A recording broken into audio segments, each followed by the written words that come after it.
Bonjour à tous.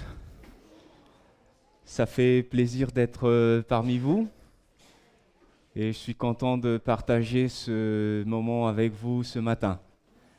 J'espère que la semaine a été bonne pour chacun d'entre nous et que nous sommes tout pleins de joie, de satisfaction d'être assis ici ce matin pour rendre hommage à Dieu. Et donc en cela, je voudrais vous souhaiter à tous la bienvenue et aussi un très bon sabbat à tous.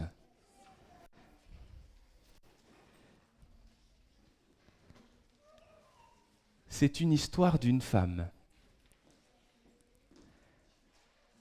Elle était sourde, cette femme. Tellement sourde qu'elle n'entendait rien du tout, mais rien du tout. Et tous les matins, elle portait son enfant sur son dos et elle se rendait à son champ. Elle avait un immense champ d'arachides. Et un matin qu'elle était là, tranquillement à travailler dans son champ, arrive un monsieur. Un monsieur tellement sourd qu'il n'entendait rien. Et ce monsieur cherchait ses moutons. Écoutez bien, il s'adresse à la dame. Madame, je cherche mes moutons. Leurs traces m'ont conduit jusqu'à votre champ. Est-ce que vous ne pourrez pas m'aider à les trouver? D'ailleurs, on les reconnaît bien, mes moutons. Parmi eux, il y a un mouton blessé. Madame, si vous m'aidez à trouver mes moutons, je vous donnerai ce mouton blessé. Vous pourrez toujours en servir, non? Mais elle, n'ayant rien entendu, rien compris, elle a pensé que ce monsieur lui demandait jusqu'où son champ s'arrêtait. Elle se tourna donc lui dire, « Mon champ s'arrête là-bas. » Le monsieur a suivi la direction indiquée par la dame, et par curieux hasard, il trouva ses moutons en train de brouter tranquillement derrière un buisson. Tout content, il les rassemble et allait remettre à la dame le mouton blessé. Mais celle-ci, n'ayant rien entendu, rien compris, elle a pensé que ce monsieur l'accusait d'avoir blessé son mouton. Alors elle s'est fâchée. « Monsieur, je n'ai pas blessé votre mouton. Allez accuser qui vous voulez, mais pas moi.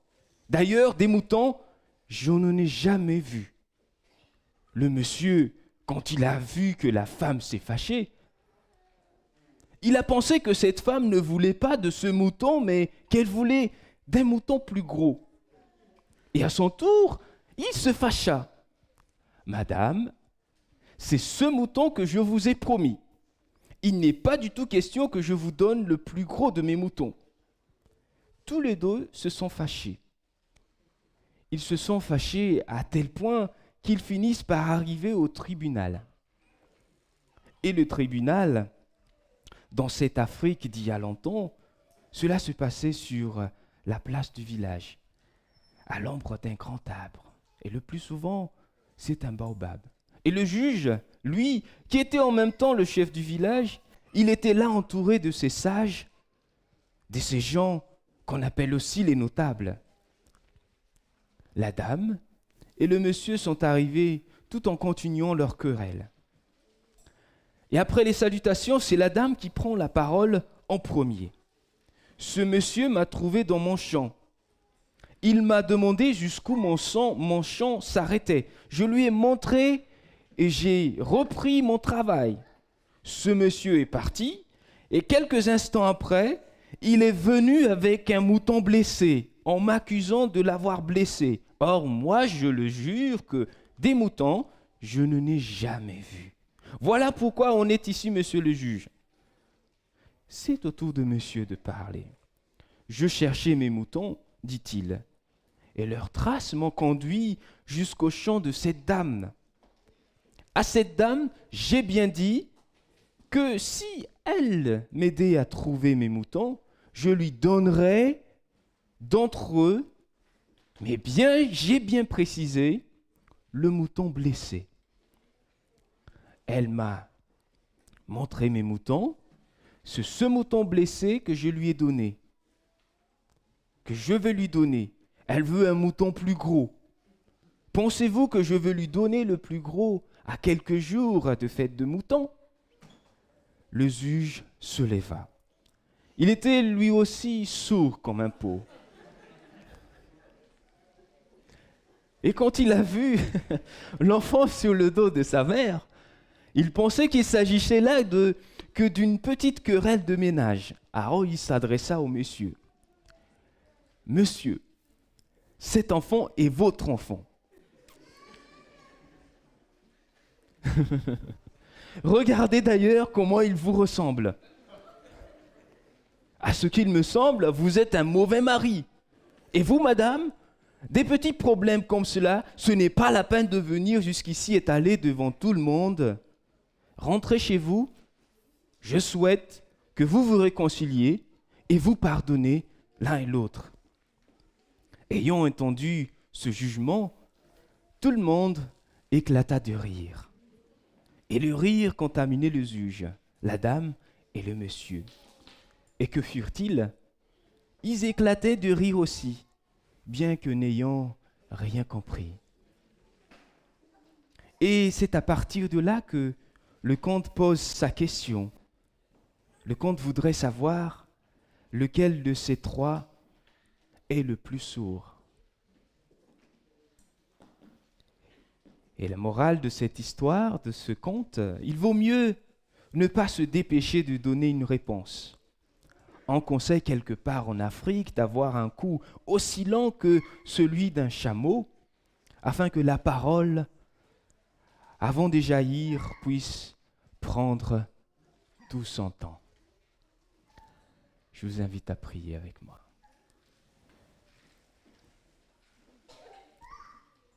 Père éternel, notre Dieu, nous te remercions pour cette occasion que tu nous donnes aujourd'hui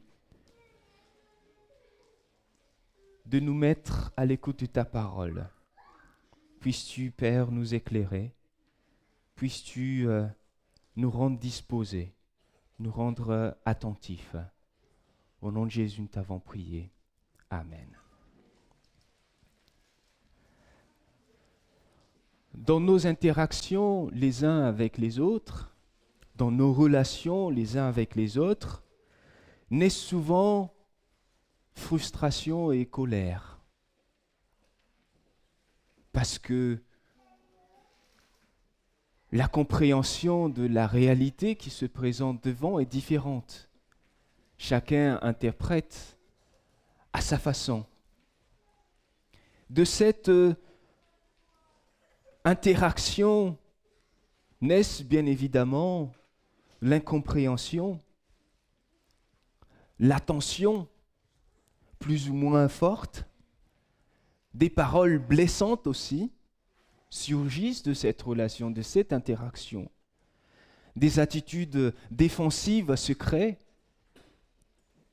des rancœurs naissent dans les relations que nous avons les uns envers les autres. Quel que soit où se situe cette relation, que ce soit dans le foyer, dans l'église, dans le travail, à l'école, partout il y a des relations. Le risque de frustration, de colère, de l'incompréhension, de l'attention, de la parole blessante, des attitudes défensives, des rancœurs, sont d'une possibilité inhérente. Aujourd'hui, ou plutôt cet après-midi, nous parlerons de ce qu'on appelle la communication non violente, l'importance des mots, l'importance de ce qu'on entend, de ce que l'autre dit, de ce que j'entends dans ce qu'il dit. Ce matin, je voulais pas forcément aller dans ce sens-là. Je voudrais plutôt aller dans une autre direction qui relève toujours de cette interaction que nous avons avec les autres. Et pour cela, je voudrais parler du pardon ce matin, pour introduire cette journée sur la communication. Et le titre de ce message que je voudrais partager avec vous ce matin, c'est « Le pardon vers une nouvelle perspective ». Le texte de l'évangile de Matthieu au chapitre 6 et le verset 12 nous servira de texte de base que j'aimerais lire avec vous. Nous allons prendre ensemble Matthieu chapitre 6 et le verset 12. Matthieu chapitre 6 et le verset 12.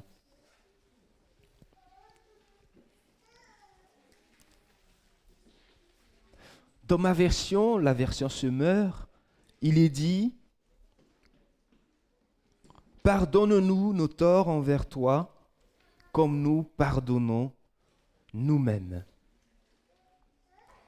Pardonne-nous, dans d'autres versions, pardonne-nous nos offenses, comme nous pardonnons aussi à ceux qui nous ont offensés.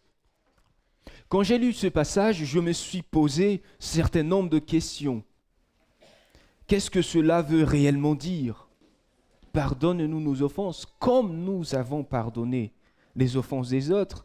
Qu'est-ce que cela implique directement dans la vie du croyant, dans la vie de tout à chacun? Qu'est-ce que cela implique dans l'Église? Quel enseignement pour celui qui demande pardon à Dieu, mais qui ne pardonne pas à son tour? Est-ce que ce verset voudrait dire que le pardon que nous offrons à ceux qui nous ont offensés est une condition sine qua non pour recevoir le pardon de Dieu suite à ce pardon qu'on donne? Dans la Bible, il y a des versets que j'aime retenir, que j'aime relire, apprendre par cœur. Et d'un autre côté, il y a ce que j'aime pas trop relire et redire. Et ce petit verset-là fait partie de ce verset que je soulignerai pas. Pardonne-nous comme nous avons pardonné. Comme nous avons pardonné. Avec ces questionnements, je me suis mis à comparer quelques versions de la Bible pour mieux comprendre ce que ce passage veut dire, mais aussi ce qu'il ne veut pas dire. Dans la version Darby, par exemple, nous trouvons la traduction suivante: « Remets-nous nos dettes, comme nous aussi nous remettons à nos débiteurs. » Un débiteur, c'est celui qui doit quelque chose à quelqu'un. La version Chouraki nous propose une traduction légèrement différente par rapport à Darby, et il dit « Remets-nous nos dettes, puisque nous les remettons à nos débiteurs. » Et la version Thompson dit ceci: « Pardonne-nous nos offenses, comme nous pardonnons aussi à ceux qui nous ont offensés. » La Bible seconde, la nouvelle version révisée, propose la même traduction que celle de Thompson. Puis, il y a la version Semeur, ma version, qui nous dit ceci: « Pardonne-nous nos torts envers toi, comme nous pardonnons nous-mêmes les torts des autres envers nous. » On peut lire sur le même passage dans le Nouveau Testament interlinéaire grec-français, et qui nous dit ceci: « Pardonne-nous nos torts envers toi, comme nous-mêmes nous avons pardonné à ceux qui avaient des torts envers nous. » Nous avons pardonné. Là, il met au passé. Ce qui ressort après la lecture de ces différentes versions, c'est qu'il y a vraiment ce pardon divin qui se repose sur un modèle de pardon humain. Pardonne-nous comme nous avons pardonné. On peut comprendre donc que ce passage peut lire comme ceci: pardonne-nous, pardonne de façon semblable à nous.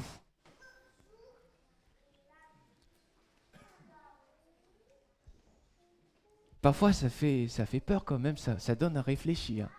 Pardonne-nous de façon semblable. Pardonne de façon semblable à nous. C'est-à-dire que repose-toi sur ce modèle-là. Nous avons pardonné. Alors, toi aussi, pardonne-nous.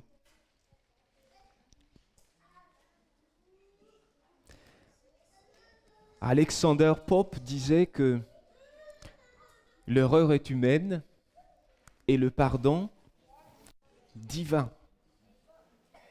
Cette citation met l'accent sur le fait que le pardon est réservé, qu'au Dieu est inaccessible aux humains. Mais dans ce verset 12 de Matthieu 6, Jésus dit le contraire, que le pardon est humain aussi. On peut même aller un peu plus loin, le pardon est d'abord humain avant d'être divin, dans la construction de la phrase qui nous parvient ici. Le pardon que Jésus utilise dans ce passage vient du terme grec aphiémie qui a plusieurs significations d'ailleurs. Il veut dire laisser faire, ne pas résister, laisser, quitter, renvoyer. Il peut signifier aussi envoyer au loin, oublier, remettre une dette, renoncer, laisser aller, laisser ou encore rendre, ne pas garder davantage, accorder, donner quelque chose à quelqu'un. C'est la signification du mot aphiémie aussi. Laisser quelqu'un. Laisser et ne pas prendre quelqu'un comme compagnon, toujours dans l'idée de renvoyer. Laisser mourir. On pourrait dire ici que pardonner, c'est d'abord se libérer soi-même. En pardonnant, nous libérons un prisonnier et nous découvrons que le prisonnier, c'était nous-mêmes lorsque nous pardonnons. C'est d'abord se libérer soi-même. Nous avons dit tout à l'heure, laisser aller, ne pas garder, se libérer, renoncer. Laisser et ne pas prendre quelqu'un comme compagnon, c'est-à-dire le fait de s'accrocher. Cela voudrait dire que pardonner, c'est aussi libérer l'autre. Laisser aller, renvoyer. Et le mot pardon que Jésus utilise ici dans ce passage est basé probablement sur l'idée que celui qui est dans la supplication soit renvoyé dans la paix. Que celui qui implore le pardon soit renvoyé dans la paix. Lorsque j'ai lu ce passage, je me suis dit qu'il y a des enseignements dans la Bible qui sont très radicaux. Parce qu'il dit ici, tu pardonnes comme ça et tu demandes le pardon comme ça à Dieu. Il dit, tu demandes comme ça parce que tu as donné comme ça et pas autrement. C'est dans ce sens en fait que nous pouvons comprendre que pardonner, c'est donner quelque chose à une personne. Donner quelque chose à une personne. C'est accorder, ne pas garder davantage. C'est cela, pardonner. Remets-nous nos dettes comme nous remettons à nos débiteurs. Cette phrase, ce passage, dans cette traduction, pourrait être compris comme « efface nos péchés comme nous effaçons les péchés des autres ». On peut utiliser un terme plus contemporain, c'est kiff-kiff, c'est 50-50. Nous avons donné ça et tu nous donnes ça. Ça paraît un peu manichéen, mais c'est l'enseignement qui est donné dans ce passage. Cela impliquerait quelque part que nous n'osons pas demander pardon à moins d'avoir pardonné à nos semblables. Et c'est ça ce qui est, pour moi, lorsque j'ai étudié ce texte-là, c'est ça ce qui était plus compliqué à comprendre, à accepter. Au verset 14 et 15, Matthieu semble renforcer cette idée lorsqu'il dit « Si vous pardonnez aux hommes leurs fautes », et qu'est-ce qu'il dit? La suite, « Votre Père céleste, comment? Pardonnera aussi. Mais si vous ne pardonnez pas aux hommes, votre Père céleste ne pardonnera pas non plus vos fautes. » Et quand j'ai lu ça, j'ai dit, mais il n'y a pas d'autre moyen de comprendre ou de ce texte-là, ou est-ce qu'il veut dire autre chose? Non, il ne dit pas autre chose que ce qui a été dit. Et ce qui est intéressant à souligner dans ce verset, c'est que dans la deuxième partie de verset 14 et verset 15, ce que Matthieu va utiliser un autre mot désignant une faute. A priori, il n'utilise plus le même mot dette, il utilise un autre mot qui veut dire paraptoma, qui signifie tomber à côté ou près de quelque chose.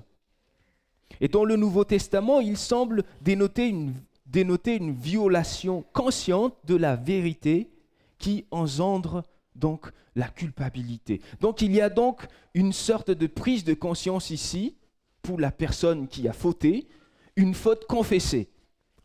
Et l'enseignement que nous pouvons retenir ici, c'est que si quelqu'un confesse et supplie, ce passage nous invite à renvoyer la personne repentante dans la paix.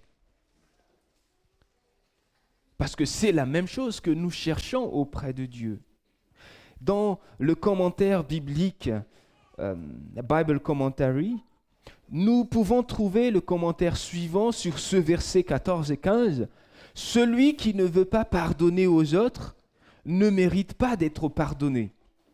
En plus, lui accorder le pardon serait tolérer son propre esprit impitoyable. Attendre des autres ce que l'on ne veut pas faire est l'essence même de l'égoïsme et du péché. » Dans un verset un peu plus loin, Jésus dit « Faites pour les autres ce que vous voulez que les autres fassent pour vous. » Et la question est de savoir pour chacun d'entre nous, qu'est-ce que vous voulez que les autres fassent pour vous? Cela nous donnera une réponse à ce qu'on doit faire aux autres. Si lorsque je fais une faute, que j'aimerais bien que tout le monde soit bienveillant avec moi, c'est que la même bienveillance me sera demandée en retour envers celui qui supplie, envers celui qui demande la même chose. Jusqu'à présent, quand je lis la Bible, l'idée que je retiens de l'enseignement de Jésus-Christ, c'est la grâce, justement. Mais lorsqu'on regarde un peu plus près, il y a des enseignements plus radicaux que d'autres. Entre autres, le passage que nous sommes en train de voir ici. Faites pour les autres ce que vous voulez que les autres fassent pour vous. Autrement dit, faites pour nous ce que nous avons fait pour les autres. Et ce verset 14 de Matthieu pourrait être compris dans ce sens. Faites pour nous ce que nous avons fait pour les autres.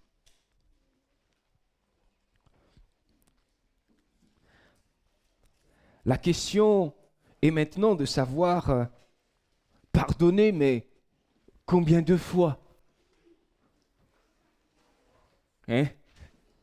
C'est une bonne question. Et c'est une question vieille de 2000 ans, parce que c'est Pierre qui l'a posée.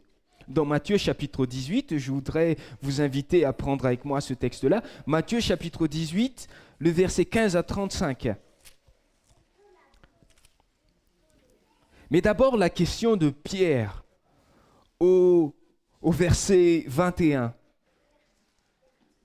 Alors, Pierre s'approcha de Jésus et lui demanda, « Seigneur, si mon frère se rend coupable à mon égard, combien de fois devrais-je lui pardonner? Irai-je jusqu'à 7 fois ?» Non, lui répondit Jésus, je ne te dis pas d'aller jusqu'à 7 fois, mais jusqu'à 70 fois, 7 fois. En effet, il en est du royaume des cieux comme d'un roi qui voulut régler ses comptes avec ses serviteurs.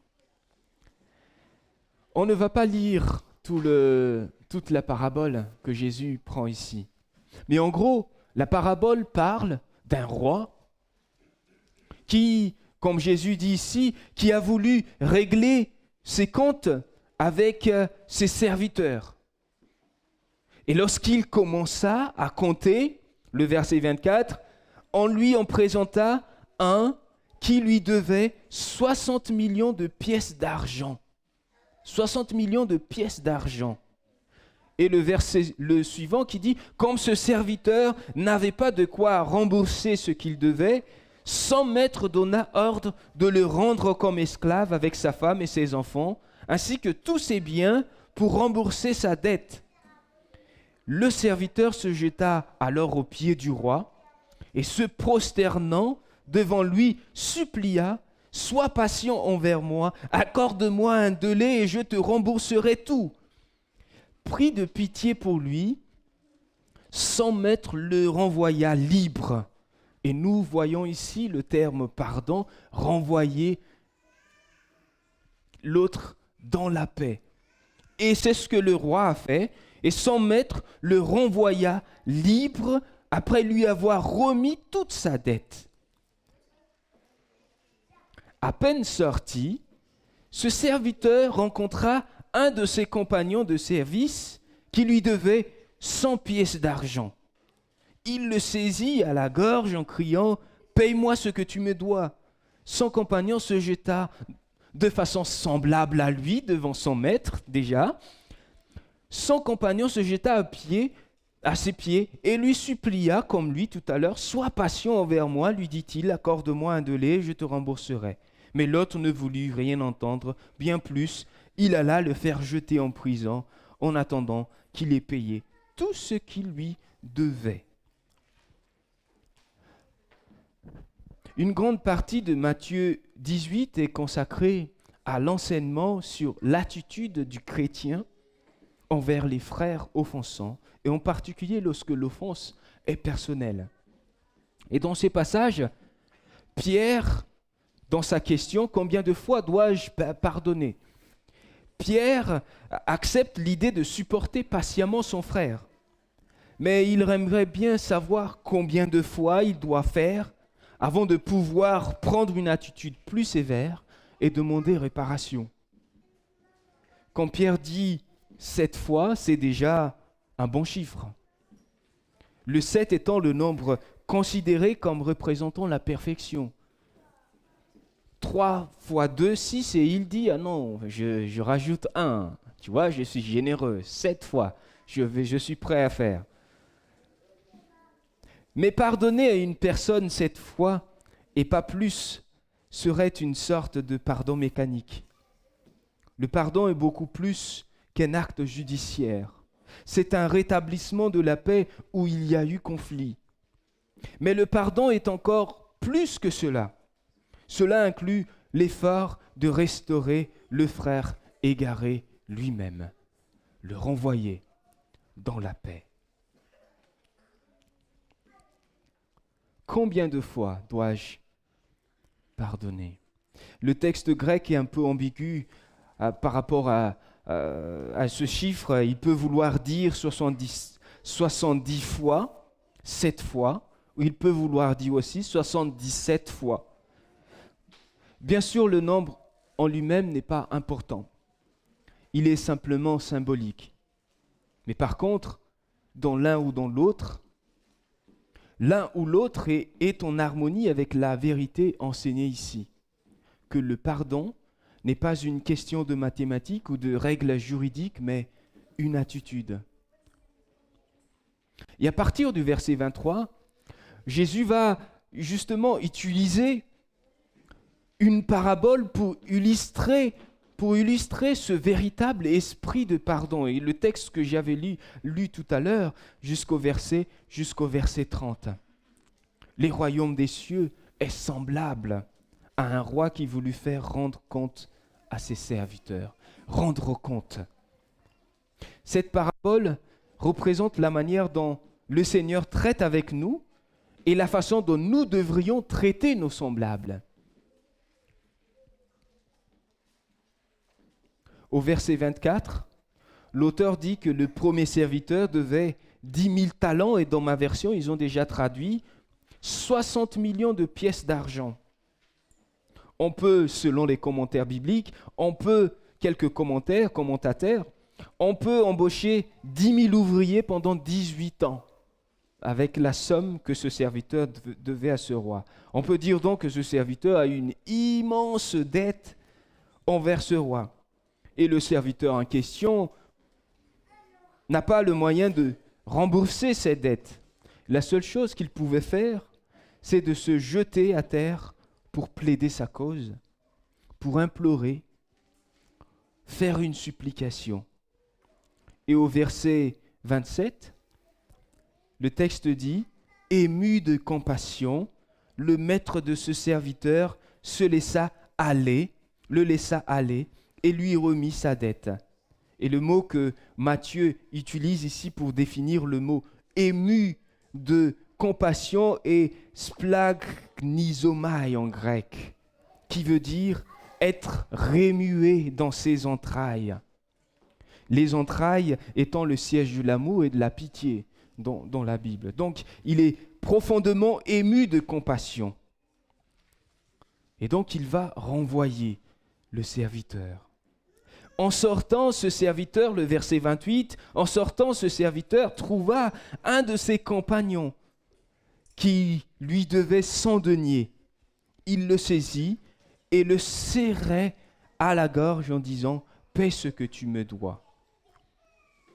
100 deniers est une dette assez importante aussi.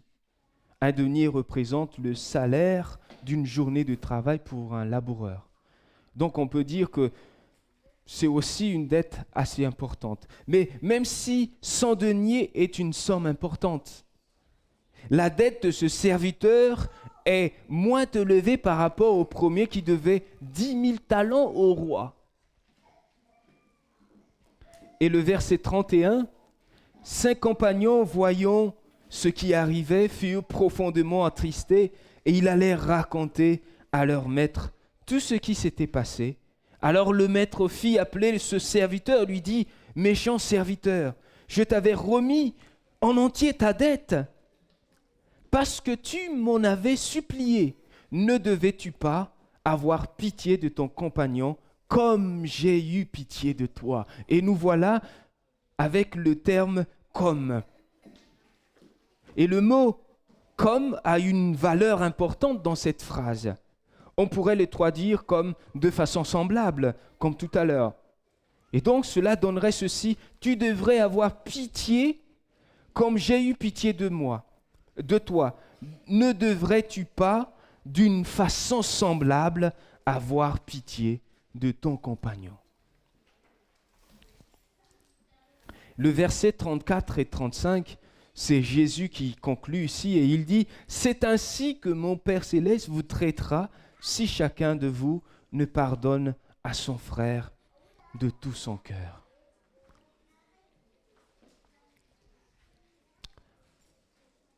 Parfois, ça arrive dans l'église, dans le foyer, dans une entreprise, que chacun veut s'accrocher à quelque chose pour faire payer quelque chose à l'autre.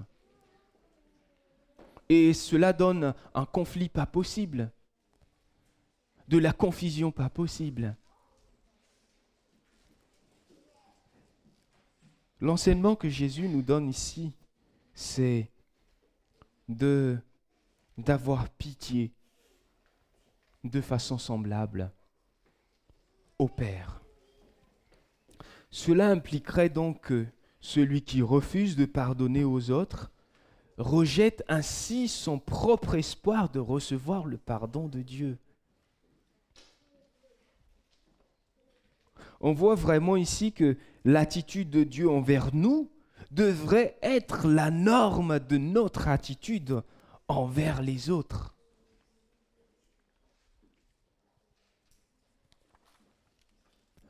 On pourrait dire que celui qui demande pardon au Seigneur doit croire et adhérer au fait que le pardon qui devrait être accordé aux autres est aussi possible.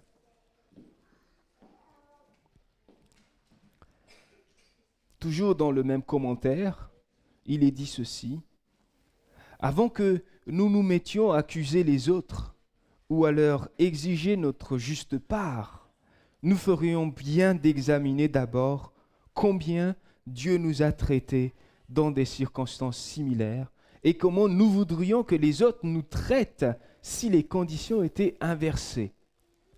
Compte tenu de la miséricorde infinie de Dieu envers nous, envers vous, envers moi, nous devrions, vous devriez, je devrais, de même montrer de la miséricorde envers les autres. Faites pour les autres tout ce que vous voulez que les autres fassent pour vous. Et cet enseignement, il est là, il est présent dans la Bible. On met beaucoup peut-être l'accent sur la grâce ou un Dieu qui nous pardonne. Et que dans certains passages de la Bible, Dieu dit même que je vais enfouir dans le fond des océans vos péchés, que je m'en souviendrai plus. Parfois, l'enseignement sur le pardon que nous avons, la conception du pardon que nous avons, est présenté dans cette trajectoire-là, de Dieu vers moi. Mais l'enseignement que je dirais radical que Christ propose ici, c'est que oui, il est bel et bien réel ce pardon que tu reçois de Dieu, mais il devrait aussi être possible pour les autres, pour ceux qui supplient et demandent pardon.